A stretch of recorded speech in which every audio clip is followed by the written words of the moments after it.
Ladies and gentlemen, welcome back to another episode of Couple of Nukes. As always, I'm your host, Mr. Whiskey, and today I am here with BNickEnergy, and so you can't see it because of the cropping, but I got my BDE Bravo Delta Echo shirt on, which stands for Big Dad Energy. That's what it says on the back of my shirt.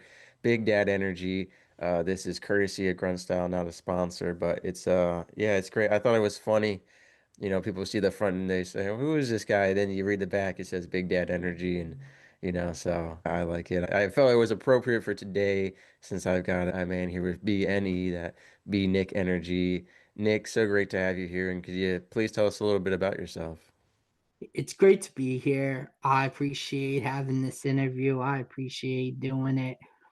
Great to be around more experienced podcasters. But I'm Big Nick Energy, business owner. I own a security staffing firm. I'm a full-time girl dad who she's a freshman at San Diego State this year. She'll be playing basketball. So I'm real proud of her. I'm a former live streamer, now turned podcaster. So, that's a little bit about me with a signature drink. Yeah, yeah. Well, I got to start with the big question most people probably have is the name of your podcast, Two Nicks, One Cup. What is that from? What kind of inspired that? All right, so I was sitting here, and as a streamer, like I wasn't quite sure what my next step was. Like I was telling Mr. Whiskey, like I was falling out of love with streaming and the way it's became. So making the jump to podcast, I had, my best friend, she influenced me, but I also had a really good friend who was another big streamer that came to me and was like, bro, like I used to have a podcast during COVID, and then the guy kind of fell off. So, like, let's do it. Like, you'll be awesome at whatever you do. So let's go. And I'm like, all right, but like, what are we gonna call it? And his name ended up is Nick too. Oh, okay. So he was like, let's do two Knicks, one cup and play it off two girls, one cup. And then he's like, because Bert Kreischer and Tom Segura have two bears, one cave as their Mm. podcast. So we did two Knicks, one cup. But people that are familiar with that video also know start laughing when they see my name and they're like, yeah, that's a great name. Yeah, and so how long have you been podcasting for? About 5 months now. Okay. And how have you found the journey so far? I find it way more successful than thought I would be this early on. I understand from what I'm gathering, talking to many of podcasters, is that it's a journey. It's not 100%. a, it, this isn't built to be a sprint like streaming. Podcasting is a marathon. You just continue to pump out consistent, strong content. You continue to promote it on your socials, and you hope that you can even impact one person. And of course, in that process, you hope that it gains traction. And I've been 100%. lucky enough that coming from streaming, I brought a lot of my followers to the podcast world. And some of them actually find me to be more entertaining as a podcaster than I was as a live streamer. And I think it's because with podcasting, you're able to do a topic, you're able to focus on that topic without people popping in your box, sidetracking the conversation and everything. Podcasting, you're able to, do interview. It's just a different style. And I definitely enjoy podcasting. Your live streaming, was it you actively gaming or was it just a live stream conversation? No, I was not a gamer. I used to make a joke and people were like, you're not a gamer, you're not a musician, you're not a singer, what are you? And I used to always make the joke that I'm a content creating personality. Like, to me, I used to always make that joke because yes, I didn't do gaming. I live streamed on Favorited Meet Me, POF, like C2. Like I did a lot of the live streams where you had your people and you had to keep a conversation or be, funny and topical. And I did numerous featured shows and stuff of different themes. And I was out there, but to me, again, it wasn't gaming, it was just straight personality. And it's hard to have that same energy when your stream can have 60 people or it can have a day of 450 people. Obviously, you're a different streamer with 450 people than you are when you have 60 people that have came in.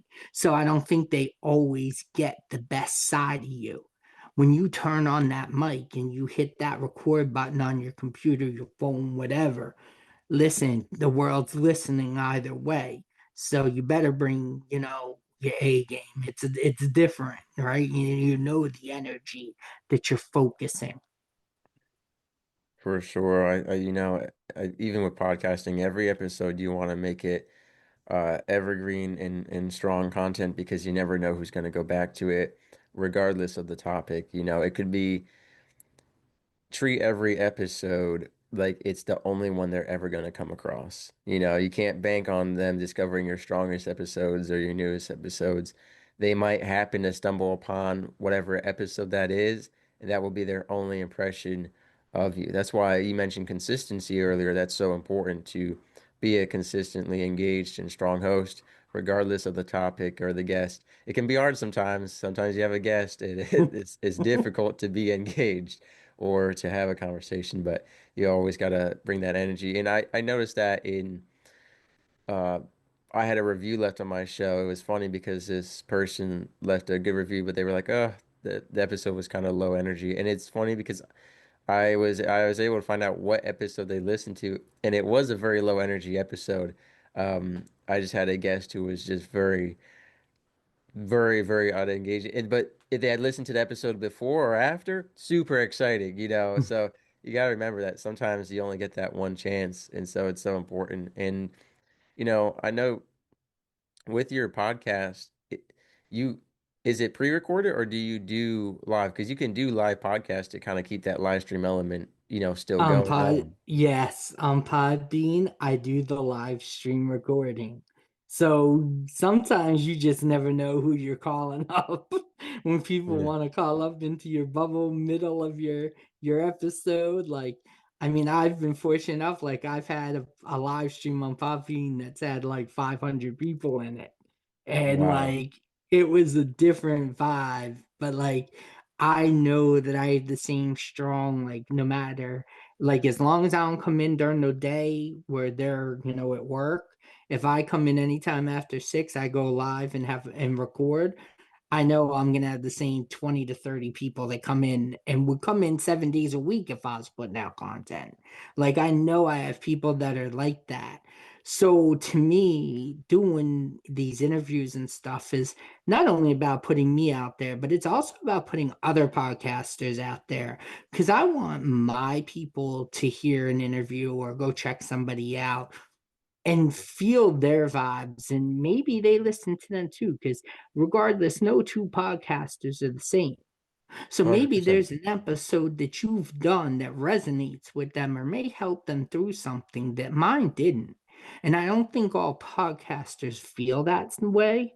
I think some feel like it's me versus you type situations. And, if you bring an element of energy, are you going to turn around? Like, I literally had an interviewer tell me, like, I'd love to have you on my podcast, but your energy is a little high. Wow. That's what I said. I said, oh, so, but then I've had podcasters on interviews that are like, yo, I dropped somebody because their presence wasn't enough. They weren't enough to interview. Like, I can't sit there and keep being like, you know what I mean, Mr. Whiskey? We've all had those interviews Yeah, where, yeah, for sure. I've had a guest. He was super excited to tell his story, and then we were done after about 8 or 9 minutes. And I was like, you got to give me more than that, at least 15 on the bare minimum. I appreciate the passion behind the guests who want to share their story, but you had to fill that story out. Not too much, not too little. People think it's like it's not just sitting behind a microphone and talking. There is a craft to it. But I want to get back into, you talked about leaving live streaming to get into podcasting. What got you into live streaming in the first place? So what got me into live streaming was I had donated my kidney to my best friend of 23 years to his 16-year-old son who had sickle cell. And his dad matched, they do a six blood point system. His dad matched 3 out of 6. I matched 5 out of 6. And because his dad was O positive, but me and his son were almost the same blood type, A positive. So I turned around and figured the only sense is the higher the blood point, the lower the rejection risk. Let me give him my kidney because I know he's the godfather of my daughter, like I'm the godfather of his son. He would Mm, jump on the table for my daughter. So at the end of the day, I gave him my kidney. And as I was rehabbing, I had gone I was still in the hospital, and then I started rehabbing in subacute rehabs. I was on Plenty of Fish, and I was sitting there looking around the app, right? I had been dating off it, and I saw this live section. So, of course, the first couple of girls I clicked in, I see guys getting in the box, I see gifts flying, and I'm like, yo, this is paid speed dating? No. So I left it, right? I went into a guy's stream and I was like, yo, bro, what's this about? And I was like, is this paid speed dating? He's like, no. He was like, this is live streaming. You live stream and people support you and throw gifts. And I was like, oh, wow. So like, you guys spend 2 weeks in this box. Then he was like, bro, like, you have a personality. Go into the live streaming section. You'll be just fine. And he's right. Like I ended up doing 27 million in 2 years. Like I hit the top 1,000 out of 7 million streamers. And, but it just started changing. And that's what led me to podcasting. Being that consistent energy on the mic and being able to be there every day for people and still have the same impact. yeah, yeah. And was there any hesitation with giving your kidney away? Obviously, that's a big life decision. I mean, you kind of talked a little bit about your motivation for it. Was there any part of you that was kind of like, what if my daughter needs this, or what if I need this? Did you kind of struggle with that decision, or it was like a instantaneous? To be honest, it was almost instantaneous. Now, 40% of people that are donors end up having some type of complications after. Like I've Mm, had complications. I spent 56 weeks in the hospital, 13 months wow. last year.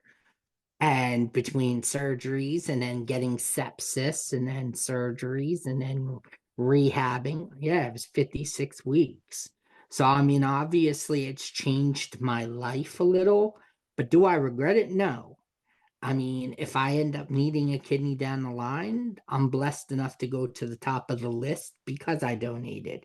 That's a perk, is Okay. that you get to go to the top of the national list. But what was almost instantaneous is like, if you know you have a friend that would be hesitant to do the same for your child, that would have been a part where I would have been like, I'm a little hesitant. But I know Right. that if tomorrow my kid needed one, my best friend would be on that table. So it was definitely a no-brainer. But, I mean, I've had some complications. I know my friend feels some remorse and guilt at times Mm. about it, but I'm like, don't. Like, his son's in the top 99 percentile in success.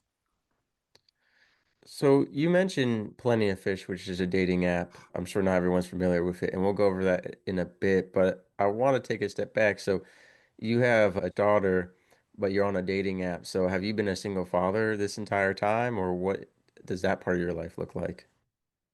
I've been a single father since my daughter was 5.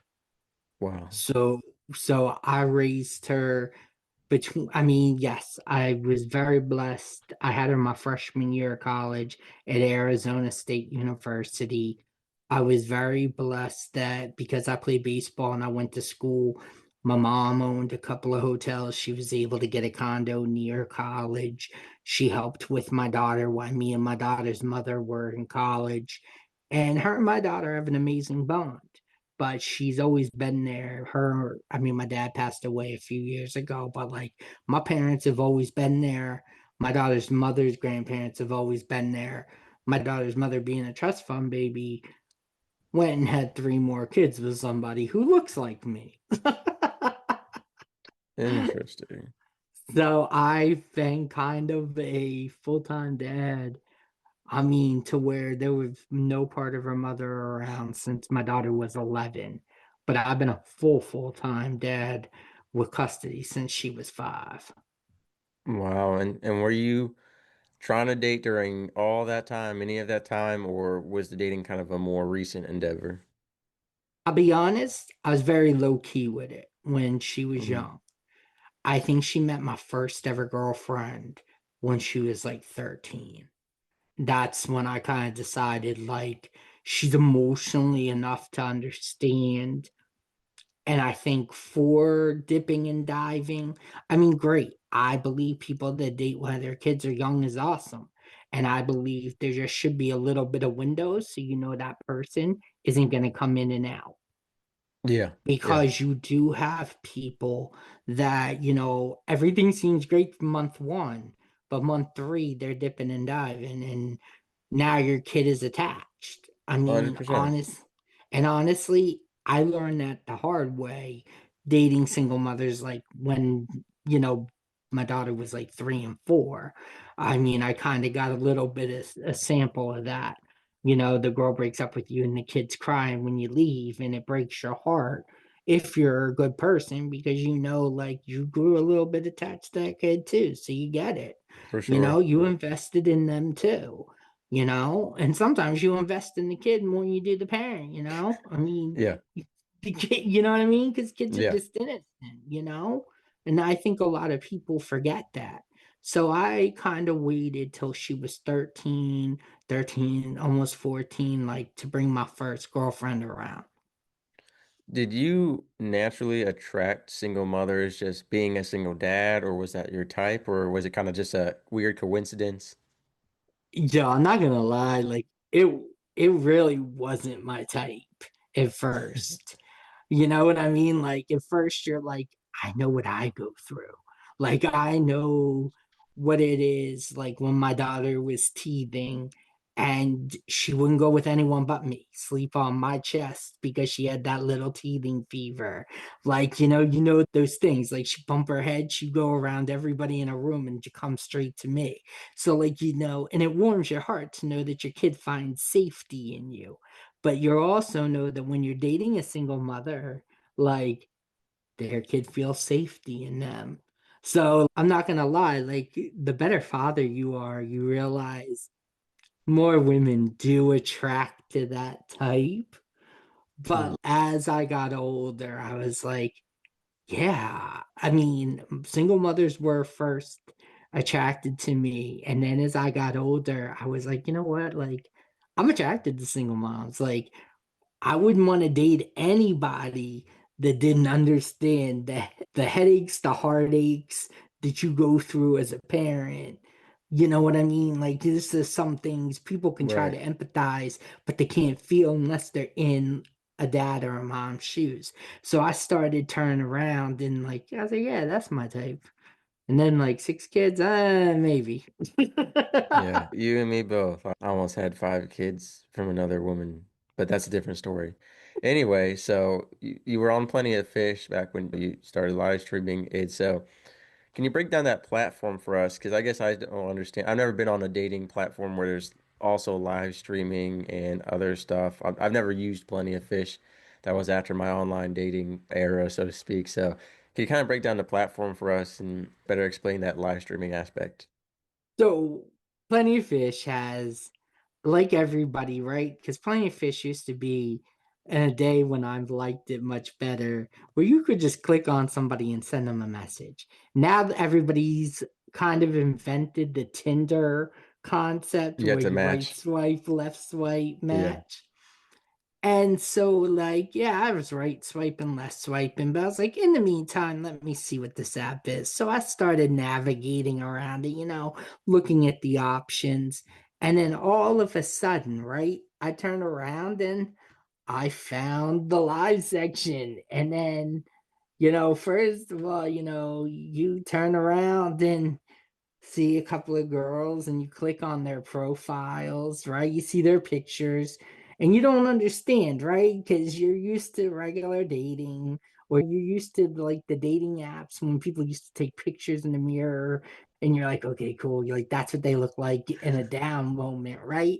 Now you look Yeah. at a profile, you have to look at you have to be in like if I meet her, is she gonna look like picture one, picture three, or picture 22?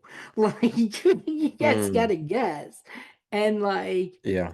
so in that aspect, I went live and I clicked on a girl's profile and she looked like Baby Spice in her profile picture and Scary Spice live. And I'm like, Interesting. yo, this is crazy because of filters. And then you have, AI now. And so, Yeah. like, Yeah, for sure. it changed. And at the time, like, you have to understand, like, I may be 36, but when it comes to technology, I'm like 96. So, like, Right. I didn't know how to do AI pictures. I didn't know how to do filters. I don't think, and many dudes use filters, to be honest. Mm, So, like, interesting. yeah, I feel like when you look at guys' pictures, okay, right? Like, you look at a dude's picture, most guys, what you see is what you get. Well, I mean, unless they're just using someone else's picture. But if they're using their own picture, what you see is what you get. Like, we don't use many Yeah. filters. So I was so out of the game. So when I was clicking on live profiles and then going in, and I had no idea. I saw gifts flying, people going in boxes because we had date boxes on me on Mm. POF. So you click on the date box and then you go up for like a minute and a half. Say that's the time you put. And you have a minute and a half to talk to the person that's hosting the stream. And so Like you're they texting them or you go live as well? like you go live. Like right now, if I clicked on the date button, it would look just like this. Wow. It's interesting because it gives you a chance to see beyond the pictures, like you're talking about. I've had some women that I've been on dates with, and their pictures were outdated. There's a general rule of thumb that goes around about like they shouldn't be more than a year old or whatever it is. I've had some women who look very different than their profile pictures. Not catfish necessarily, they just didn't update them. And so I've been there before. Like you said, guys, the only thing we Photoshop is we might make the fish we're holding a little bit bigger, you know?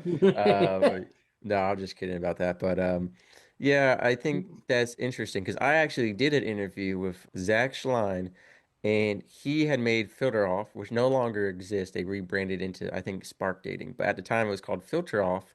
And the idea was after you match with someone, I don't remember the exact process, but you go on a video call together. And it's limited to maybe 1 to 5 minutes. I don't remember the time frame. This was like over a year ago, this interview, but Mhm. I remember the whole point of it. It was called filter off because when you went on the video call, there was no filters, right? You were looking at the other person, and they said the idea was one to build that spark, which is a rebrand of person-to-person interaction, and to prevent scamming, right? Because you can have fake profiles that are robot. Now with AI, it's probably even worse.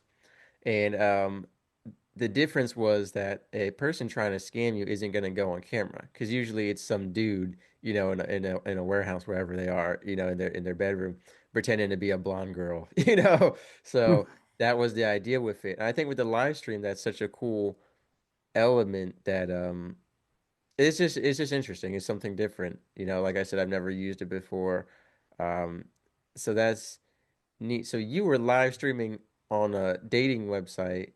Was the intention to get a girlfriend from that, or you kind of just fell in love with the community and the connection? I fell in love.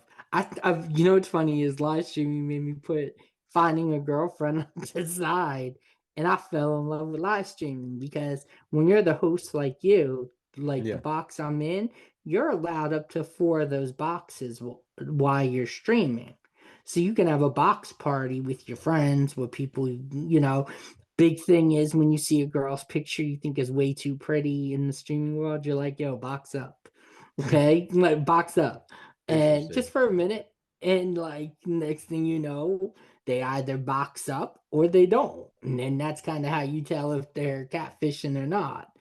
And or if someone's real or not. Like even when I started and I didn't have a gifter level and I was going to people's streams, the first thing they would be like is, "Yo, Nick, are you real? Box up." Not to have to box up and be like, "Yeah, I'm real." And then like they're like, "All So right, cool, get out." interesting. It's so Yeah, so interesting how online dating has changed so much. I remember from like, well, one thing is like when I first started using Tinder to like even 2 years later, going back on it, like it had quadrupled in price if you wanted the premium feature. You slowly got less and less features and more paid features. Like it became very difficult. It is just interesting seeing all the different apps. Now there's a whole slew of them. I know like I think Duet is one I've seen a lot of ads for. Hinge It's is like, a big one right now. Hinge is oh yeah, yeah. huge. Hinge, yeah. I And use I've it. personally found Hinge to be a lot better than Tinder. In my personal experience, obviously it's different for everyone. I felt like Hinge was a more serious platform, a less casual compared to Tinder. And then Bumble, see, my issue with Bumble that I've always complained about is it's a great concept, forcing women to make the first move, right? But then there are women who will match with you and then not message you, like they don't want to make the first move. It's like, so this is not the platform for you then. It's just the reason I like it is because if you look at like Tinder statistics, because I've studied these a little bit, it's insane. If you look at the numbers of like how many matches a woman will get in one day compared to a guy, if you actually look at the studies, there was a guy I read the article about. I think he's had to swipe 1 million times to get a single coffee date, and it's just interesting. I say all that to do that if you look at those statistics, is also like majority of women will not message first. Not all. Like we don't speak in absolutes. I've had plenty of women message me first, some very strangely, some very, normally. I've had some weird online dating experiences. I'm sure you've had some weird Oh boy, conversations you too. don't know. I think the best thing I always share is a woman had sent me a dog emoji, and then she texted like, "Get back here, Rex, get back here." And she was like, "I'm so sorry. My dog just always will run away from me into the DMs of cute boys." And I was like, "Okay." Well, I at first I was like, "Okay, this is something different, a little strange, but I'm smooth with it." So I was like, you know what? It's funny because this is not the first time it's happened to me. Like, I really seem to attract dogs that have cute owners. So I had to flip it back. But yeah, I've gotten my fair share of pickup lines, and then I've had my fair share of horrible conversations. It's just interesting. Mine What is have your like experiences been? horrible meetups. Like I met up with a girl I talked to for 2 months and failed to mention that she was 4.5 months pregnant. That's a secret right there. That's worse than, hmm. I've gone on a few dates, and then the woman has been like, by the way, I have a boyfriend, but he's moving in a few weeks. I thought that was bad, but by the way, I'm pregnant. I think you just topped off all my stories right there. That's Yeah, but like she didn't even say, by the way, I was pregnant. Like I got out my car to go in to get something to eat, and I put my arms around her to be smooth and cute.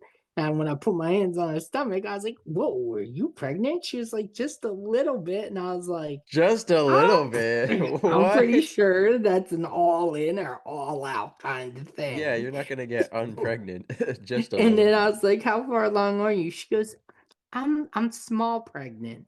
I'm only 4.5 months." I was I like, like this, "Small the pregnant?" downplay. Yo, it was wild. Yeah, and you and I are both grown men, so we know that means that she just got knocked up by another dude. Yeah, like, Like and then she was like, "The father's not around." I'm like, "Oh, that's trying why to think." she saw you were a father. She goes, "Perfect. This is what I need for my kid." Exactly. She thought she's like, "Oh, you're gonna have a heart." She had two others, and she was like, "Oh, my other kids will love you." The worst thing I think besides that, my second was like, I went on a date. She was a single mother. I was a single father. Her sister babysat her son. and I had my mom babysitting my daughter. And I drove up about an hour from where I lived, took her out to a bar. And as I got there, right, I kissed her. And the next thing I know, she was like, just so you know, I used to be a porn star. And like, Nick, where are you meeting these women? yo, plenty of fish, y'all. Top shelf quality. Yeah, you need to put yeah, there are plenty of fish. We need to go to like plenty of high quality fish.com. We need to filter through that. Seriously, like Anan, her son ran around for. This is one of the reasons, like, I got real choosy with who I brought around my daughter, because, like, I did meet her son real quick, like after the first week, and her son used to run around calling me daddy, and we would go places, and people Man, would be like, "Sir, your son looks way more like you than his mother." that's crazy. Dead So ass. ironic. And I was like, yo, this is where we're at. And then we Yeah. broke up within 2 months. Yep. Yep. My thing is, if that first woman had been any smaller pregnant, so to speak, you could have got tricked into, Yours. yeah, unless, you're in a hospital and the kid looks completely different than you, then you're gonna be like, wait a minute, because that does not match you. But I guess the biggest surprise for me was I had met up with a woman and she was different colored hair than her profile picture, 30 pounds heavier, and she was in this extremely dangerous area. And they were doing an arms deal across the street. And then she's like, "You can't come into my place. My roommates are making meth." And I was like, "Oh boy." And I had been dropped off by an acquaintance. So I was like, and he was already gone. So I was like, "Oh boy." And she was like, "Yeah, sorry, I would have picked you up in my car. But one of my ex-boyfriends got drunk and crashed it onto a military base." And I was like, "Oh, okay, great." And we're talking, and it comes into the conversation. I'm a nuclear operator in the military. She goes, "Oh, both of my exes are nukes." And I was like, "Oh, okay, interesting." And then I was like, "How did you meet them?" She's like, "Oh, I met them at work." And I was like, "Oh, okay, where do you work?" She's like, "I'm a stripper." I was like, "Okay, okay, That was interesting." my that was my second ex-wife Yeah. off of POF. Yep. She goes, "I'm a stripper. By the way, I also have two kids, and my baby daddy has DID and he's abusive." And I was like, "Oh, this is great. Also, I'm an alcoholic." It just kept getting better and better. It could It, struggle. it just kept getting worse and worse. And that was a terrible experience I had. She was a gold digger. I dropped thousands of dollars on her. I had just turned 18 and left boot camp like 2 weeks prior, and she was 24. And she definitely took advantage of me in a lot of ways I won't get into, but bad, bad. That was probably my worst experience looking back, other than the woman who said, "By the way, I have a boyfriend. I hope that's okay. He's moving in a month to Kentucky, and I'm just getting ready to replace him. I don't like to be single. I want that title of taken." In fact, he's really just a placeholder boyfriend because, I don't want to be single. So, and then, yeah, we had gone on a date, and she waited till like afterward and everything. Yeah, there's, you know what? No, I've had a lot of bad experiences, Yo, you me know, too, my but guy. I've I never met live it. streamed. So that's maybe that would have been my saving grace if I live streamed and filtered through them first. That's pretty neat. I've never heard of something like that. I know a lot of my buddies have spoken well about Facebook dating. It's not something I've ever done. I remember after a couple failed Tinder dates, I was like, you know what? Let's eHarmony is that official program. I filled out, it took like an hour to fill out their questionnaire. Like they're trying to get you the perfect man.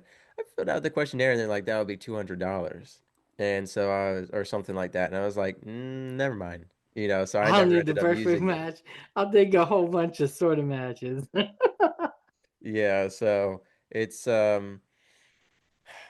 they've come a long way. Nowadays you can filter by like race and weight and height. Like you can filter now by like who smokes weed and who doesn't. Very Who different drinks, from who doesn't, who has a car. You like a Yeah. BBW or no? You like a mother with children or not? Yeah. Yeah, it's become very selective and it's definitely very interesting. I think I've heard of I've never experienced this myself, but I have heard stories of women who presented men a questionnaire or a like 40 question dating sheet at dates. Like I said, I've never experienced that, but what's going on right now? Are you in a relationship right now? I'm single and back on Hinged. Okay. Hey, the podcast might be the secret sauce. You might have some fan mail come in and they're like, "Hey, Big I Nick." definitely get some Instagram messages. Like Instagram is like the new MySpace pimping. Like people go into, yeah, I'm a little older than you. Yeah, no, I And know. I don't know if you got to experience those days, but MySpace was a different era. Like, and Instagram's kind of the same way, right? Like, people in the same with me, a lot of my followers are from the content creating world. And Hmm. I almost feel like at this point in my life, I would like somebody who is a content creator or heavily into watching content creating Right. 100%. because to me, I like to laugh. I like to turn around and have a conversation. So I feel like if you're a content creator, you're probably, lighter humored, like to laugh, very little's going to offend you. And, you like to watch different content creators. At the end of the day, I'm always open, but right now, I've dated a couple from the live streaming world since I've left. I went on a Hinge date last week that was unhinged. And the girl was like, this time of the year, I feel a little creepy and weird. And I was like, you're not gonna hide my body, are you? Like, I Well, hey, felt, it's October. You gotta give her the pass. It's everybody keeps saying that. And like, what if it was a red flag too? I'm gonna hide your body. yeah, but I would have been more concerned if I met her in June and she was like, "This time of the year, I feel like what? It's June. What are you talking about? Summer's upon us? What does that mean? You're gonna burial at sea? What does that mean?" So yeah, but I agree with the content creator part because here's what I'll say. At least for me personally, I'm sure you're the same way. A lot of my life and work have interblended together. And for me, being with a partner who doesn't like to take photos or have their photo taken, who doesn't like to seize content creation opportunities while just out and about, for me, that's not going to work. I try to, not be Mr. Whiskey, take off the hat and just enjoy life sometimes too. But trust me, if we're out somewhere and I see something, I'm like, hey, this is like, we got to make some content right here. I need someone who can keep up with that. And part of that is on me to balance life too. But I completely understand where you're at, where you want someone who understands that, who can be a part of that life, not necessarily create content with you, but understand how much that means to your life. So I totally get that. And what would you say is the most difficult lesson you've learned through all your dating experiences so far and the many to come? Having expectations. Mm, I go on to a date with the expectation that we're probably going to end up dating. And if I have that mentality, then I'm going on a date hoping that this is the first date of many. Like I know, you end up getting let down because a lot of the time, the person you spend 8 hours on the phone talking to, or you spend multiple times a day talking to, texting, doesn't always end up being the same person. And I don't mean yeah. physically, I mean personality wise. You're like, yo, where's the girl talked on the phone? And then in person, they're just quiet. There's not much to talk about. I don't know. There wasn't much to talk about till you kept me up till 8 in the morning, but we still talked, you know? Yeah. No, I get that 100%. For me, it's like I've always had big emotions, and it was like, okay, we've had a few good dates, like this is the one. And so I've made foolish decisions based off of that. The hardest lesson I guess I learned was slowing down, not dating after one date. And what I mean by that is almost every relationship I've ever been on, we went on one date and then we became boyfriend girlfriend that Me day. too. You know, um, yeah. you've got the rose tinted glasses on, the horse blinders. You're like, this date went amazing. Every date, like you said, is gonna go like this, and you plan out your future. In your case, you're planning out like the co-parenting and everything. You're like, we're getting ready for it. For me, it's like I do the same thing. Like thinking about a year from now, 2 years from now, it's like, shoot, we haven't even made it till tomorrow yet. We've been on one date. So I think it's very easy to get caught up in those emotions, especially in our society right now where people are dealing with a loneliness epidemic, with low self-esteem, with insecurities, with a desire for human connection because we are so isolated. I've done plenty of episodes breaking down the science behind that, how social media dysregulates our nervous systems, how music videos, television, social media has isolated us, made us lonely, how AI is changing the way we interact with one another. It's so important. And I think that's a big thing. There's also such a stigma around being single as something negative, as something terrible, that you need to get into a relationship. And people have such a societal pressure on them that they jump into a relationship just to appease that title of I'm taken, and then it's with the wrong person. That's why we have high divorce rates. That's why we have unexpected pregnancies. That's why we have so many divided homes. And it is not right to our children, to our grandchildren, to the people around us, and to ourselves even. Yeah. And it's difficult, especially if you're one of those people like that guy, for example. You have, 100, 200, 300 no matches, and you get one match. Mm. You almost become it's kind of like the beggars can't be choosers. People settle. It's the expectations and then settling. And I get that. I've let my loneliness drive me to lower my standards continually. The more bad dates I had online, the worse and worse they got because I lowered my standard more and more to combat not being taken. And so Yeah. it's rough. I get it. I'm with you. Like I've done the same thing. Like you know what I mean? Like it's almost like walking into a club at 10 o'clock, you shoot for a 10, by 2 a.m. you're shooting for a 2. Like Yeah. you just turn Yeah. around, you enter dating and you're like on apps and you're like, I'm gonna shoot for this girl.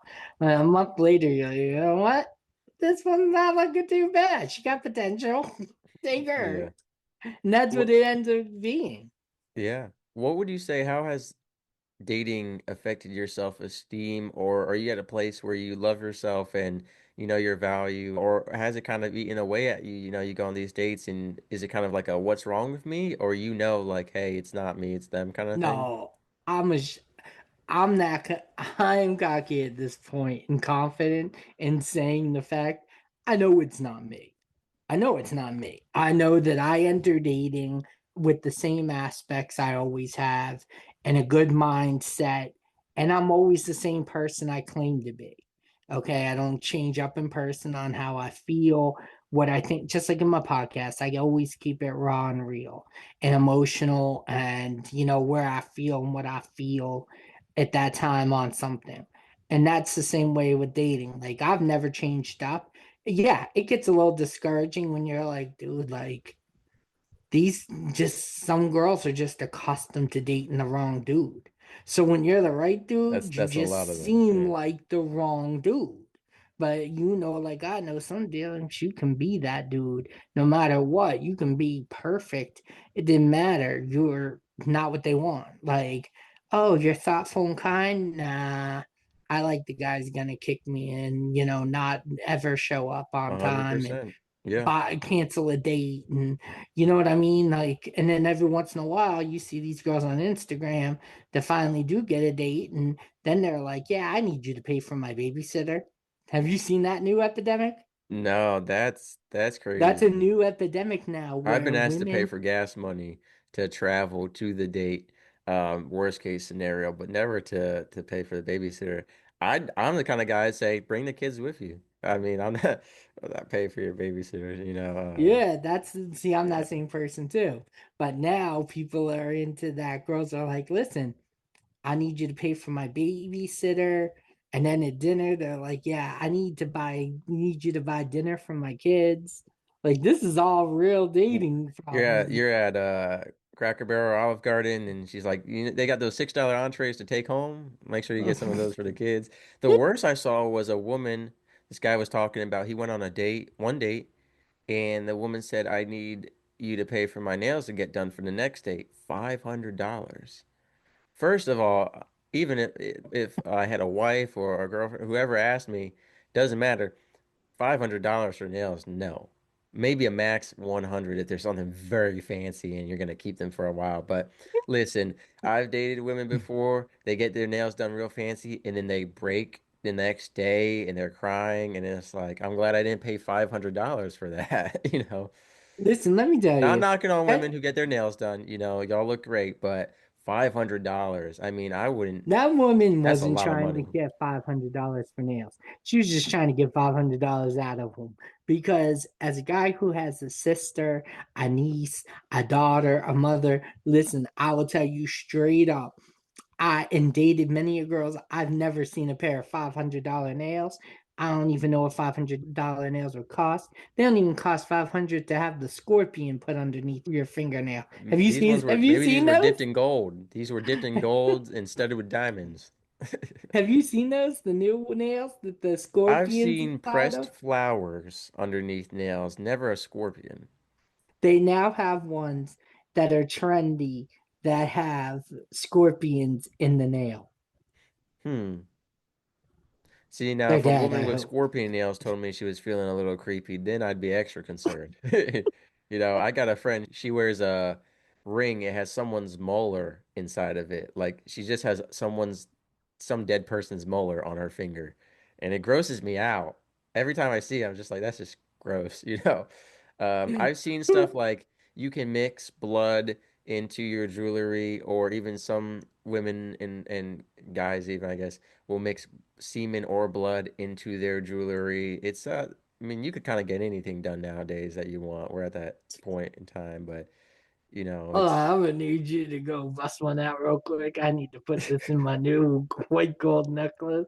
it's terrible. I guess the blood jewelry, I don't know all the morality behind it, but it's your partner's blood and it's red, so I get that aspect. I mean, it's like people who wear ashes from a deceased family member. So I get to agree. I know like some people keep a piece of hair in a pendant I or have a something like that. necklace. I have a Yeah. necklace with my dad's ashes in it, and he was a cop, so it's a bullet. And I was on a date, and we were hooking up, and it came unscrewed because I didn't use the glue, Oh and man. my father went all over her face. I have no comment to that. I have not There's nothing I can add to that. That is I don't know. Maybe that's the worst date. I don't know. Yo, that's that was the wildest night. I had to go home and refill it. I felt so bad. yeah, we'll end with that dating story. I think that tops it off. But are you optimistic about the future? Do you have any dates coming up soon, or I do you have a know? date in 2 weeks. Um, I was gonna set up a date for Halloween because I love Halloween. Like, I'm not gonna lie, like I love horror movies. I love doing hay rides, stuff like that. You better call that creepy girl back. You should call her. Yeah, you know what's crazy is our first date was like drinks and then a scary walk through. Yeah. And it kept taking me back to like COVID, like in 2021, where like a girl turned around in Tennessee, did a walkthrough, and then some random guy walked up, handed her a knife, and she stuck it in her friend's forearm and was like, I thought it was a fake knife. And I'm like, you couldn't tell the weight of the knife? Ridiculous. Yeah. And like it just reminded me, like as I was walking through with this girl, my head was on a swivel. I'm like, I don't know how weird she is. Yeah, but that being said, what are your plans for the future of the podcast then? It seems like that's more rewarding than dating, so maybe you should focus on that. You know what? I'm gonna bring some of my future dates on the podcast. We're gonna have like a 3 date panel. This is something my people have voted on. I don't know why they're enjoying my pain, but nah. But future of the podcast, I mean, it's growing. It's going fast. Like I did 3,000 listens last week. Like it's going really well. The future is to continue what I'm doing, and I use my podcast as a platform for a lot of content creators to get a lot of exposure. Like I just had a psychic, spiritual energy medium on my podcast who's big on TikTok, Ivy Hill. Big shout out to her. She's one of my good friends now. We've actually became really close over the last couple of weeks. Love to date her. But and I, she's a single mom. No, yeah, I was gonna but say no. It's not as professionally as I can say this. There have definitely been some guests on my show. I was like, man, if only you were not married. But I try not to. You're not supposed to covet married women. So, and I but agree, but sometimes you gotta judge how happy they are. But at the end of the day, like Ivy Hill's been real great. She's done a couple of episodes. She's gonna come back before Halloween. I'm trying to get her on. I'm going to continue reaching out to different content creators. Love to have you on. Like, love to keep bringing on podcasters as well, have them on. And I just think that I just want to keep being a platform for people to laugh, people to learn about people and be entertained. Exposure for content creators is really big for me. So it's really cool. Like when one of my friends Googled me and it was like in my like Google description that my podcast is became well known for helping content creators get exposure. So that was really cool. I mean, I like being that, that step up for people. And I think podcasts are great. Like, I think if you use it for the right reasons, like, everybody should have a voice. 100% I agree. You mentioned very early on in the episode about the competitive aspect that some people have when it comes to podcasting. At first, the very first days of podcasting for me, I didn't want to work with anyone who did the same kind of content as me. But later on, I realized my mission is to help people. And so if people get more help from you guesting on my show and they go and check out your show and abandon my show, well, that's the help they need. Like you mentioned earlier, and I agree with it, is everyone is unique. So there are thousands of mental health podcasts. There are thousands of content creation podcasts, thousands of whatever it may be, fill in a blank XYZ. But each host delivers it differently.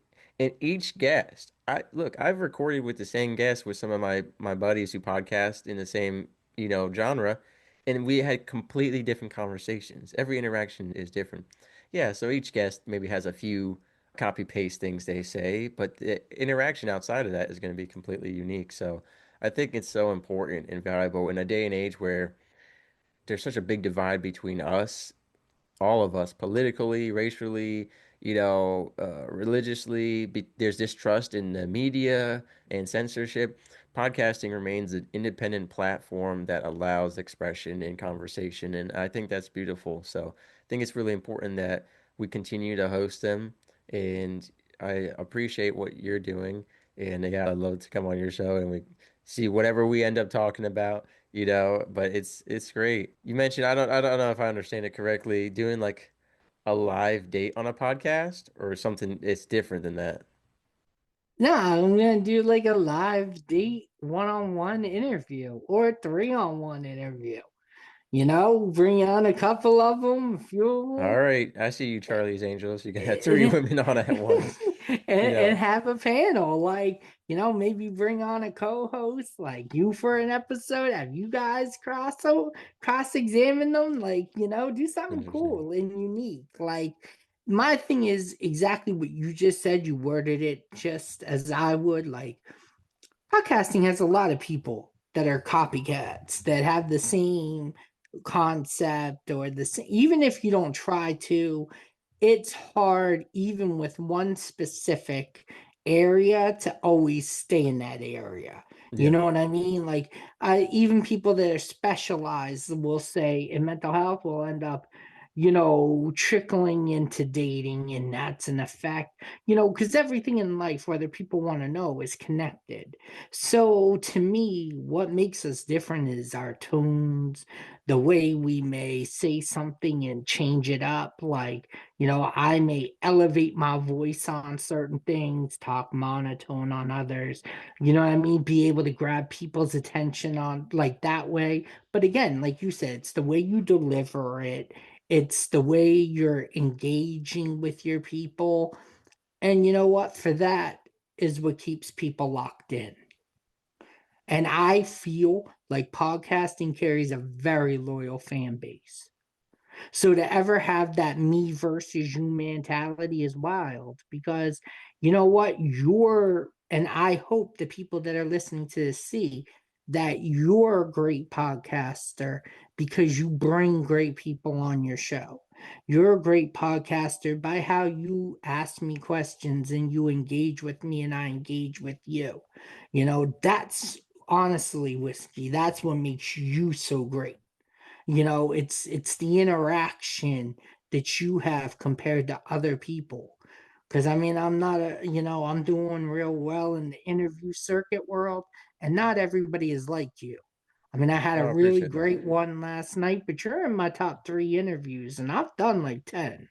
Like, like I you appreciate are. that. That I had a woman I was talking to on Tinder, and she's like, I have 280 matches right now that I'm all talking to. This was back when I was using Snapchat. I got rid of that a while ago. And she goes, you out of those 280 guys, you're in the top 10, good looking and not weird.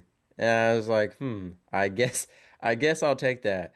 But I did unmatch with her because I said, I'm not trying to compete with 280 guys for your attention and be put in a bracket. But yeah, I appreciate that. And a cool episode I think you should do is like a live, like reviewing your dating bio. So you're like screen sharing and you have people write in what they think about it. But I gotta ask, does your dating bio start off, careful, I've got big Nick energy, or something like that? Like, is there a disclaimer in there? There is a, if you have low energy, get ready for this big Nick energy, is what it says. Yeah, it's interesting. I used to, it's what I found with a dating bio is the more you're upfront about what you want, the less matches you get, So, like for example, I easily, yeah, we used to not as much now, but I used to attract a lot of pagan women, alt fashion, and that was the stuff I was attracted to. But when I got my life right with God and I put, God in the bio, like matches dropped down to like a fraction of what they were just off that alone. So it's definitely Yeah. interesting. But You one, know what's crazy about that? You said pagan, and I swear at first I thought you said pegging. And then when you said God, I no, was no, like, no. okay, cool. You said Well, pagan. most pagan women will try to peg you, but not all of them. So pagan and pegging can be synonymous sometimes. Okay. Yeah, yeah. So at least most pagan women I've talked to want to do that, which I don't understand. I'm not a psychologist, I don't understand that part, but what I'll say is one of my favorite bios. This is just me personally. I'm sure people will say it's cringe. Some people will say, "Oh, that's romantic." Is The Great Gatsby was one of my favorite books, if you're familiar with it. And Read it in my 10th dating bio grade. was tired of staring at this green light across the bay. That was all my dating bio had in it. And a lot of educated women in literature who liked reading actually swiped and they were like, oh my goodness, love the Great Gatsby reference. And so that did pretty well. And for people who didn't know what that was, I don't know what they thought I was talking about. They're like, what? Green Lantern? Like, what's he talking about? So it's interesting. What have you found like a certain dating bio you did was more successful or less successful? Yeah, I see when I put in, let's just go out and see where things go. I'll get more swipes than I will if I'm like looking for a serious relationship. Yeah. Because I think it includes a broader spectrum of females that don't want to feel like they're obligated to make it real. Yeah. But at the same time, you're like those ones that you're getting are people that or just looking for maybe one night stands. But then I'm that person, I'm like, I hope I can be Captain Save a Girl. Yeah, yeah. Okay. You said it politely. Yeah, I appreciate that. And we're gonna have I this did. because I know the real saying, but I'll spare the listeners of that. Y'all can look it up. But I appreciate our conversation, and like I said, I'm gonna have your podcast in the description below for people to check out, as well as your Instagram. And I wish you well. In fact, I hope that by the time I'm on your show, you're gonna be like, Mr. Whiskey, I went on a date and it was awesome. She didn't threaten to hide my body, and that was the bare minimum. Listen, I went on a date. A girl told me she was gonna break my cell phone and flatten my tires, so I couldn't call for help or get away. Well, yeah, because why do you want to get away to see other women? No, no, no, no, no. Yeah, it's interesting. I gotta say though, I think my favorite is the I'm only a tiny bit pregnant. I'm only a little pregnant. Only a little pregnant. That's gonna be the story I share with everyone for the rest of this month. Everyone I meet is gonna hear that story. So You yeah, but can, you can. I'm only a yeah. little pregnant. I'm only a little pregnant. Yeah, it's I'm trying to think of what the male equivalent of that would be. Like I don't even know what that would be, but I'll think of it. I'm So only a little married. yeah, yeah, there you go. That's a good one. Yeah, I'm only a little married, but I appreciate you for your time today, and we'll be connecting again for sure. Yes, for sure.